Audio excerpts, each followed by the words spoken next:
मन की यार हलण जी तैयारी तने थी साखा हमेशा जुदा है सती सूरवारी अल्लाह सती सूरवारे वो प्यारे हल्या व्या वो मिठा मोर मानो अजी विसारे हल्या व्या अरे मिठा मोर मानो अजी विसारे हल्या व्या खिलायो तिजन से अल्लाह खिलायो तिजन थे रुहाड़े हल्या व्या ओ मिठा मोर मानो अजी विसारे हल्या व्या ऐ मिठा मोर मानो अजी विसारे हल्या व्या है रज़ा साण रब जे उथी व्यासे रवाना परे प्यार वारन वञी अॻियां आस्ताना है रज़ा साण रब जे उथी व्यासे रवाना परे प्यार वारन वनी अॻियां आस्ताना ऐं परे प्यार वारन वनी अॻियां आस्ताना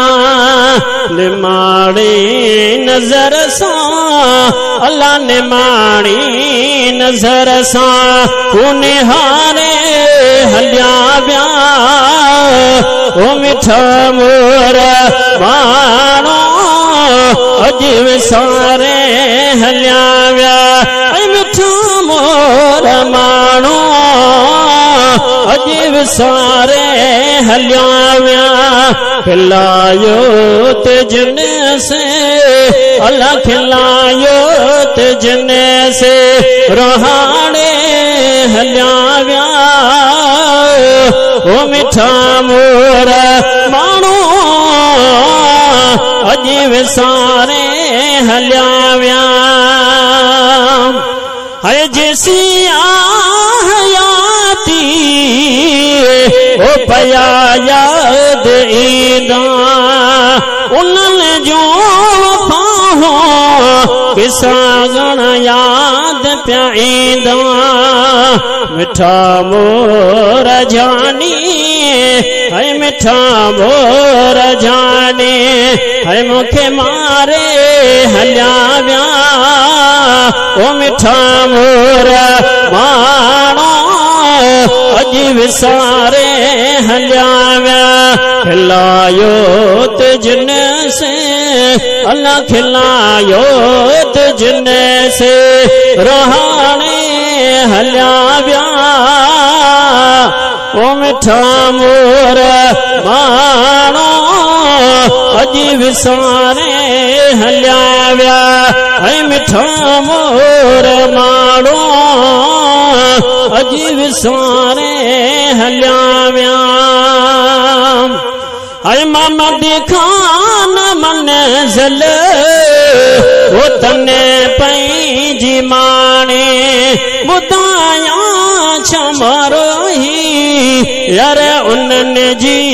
कहानी है मोहम्मद खान मंज़िल उन पंहिंजी माणे ॿुधायां छमारो ही यार उन्हनि जी कहानी हयातीअ जॾहिं हाड़ा है हयातीअ जॾहिं हाड़ा गुज़ारे हल्या व्या हयातीअ जॾहिं हाड़ा गुज़ारे हल्या व्या ओ मिठा मोर मानो अजी विसारे हल्या व्या खिलायो तिजन से अल्लाह खिलायो ते जिन्ने से रोहाड़े हलिया व्या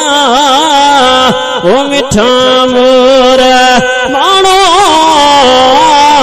अजीब सारे हलिया व्या मिठा मोर मानो अजीब सारे हलिया व्या।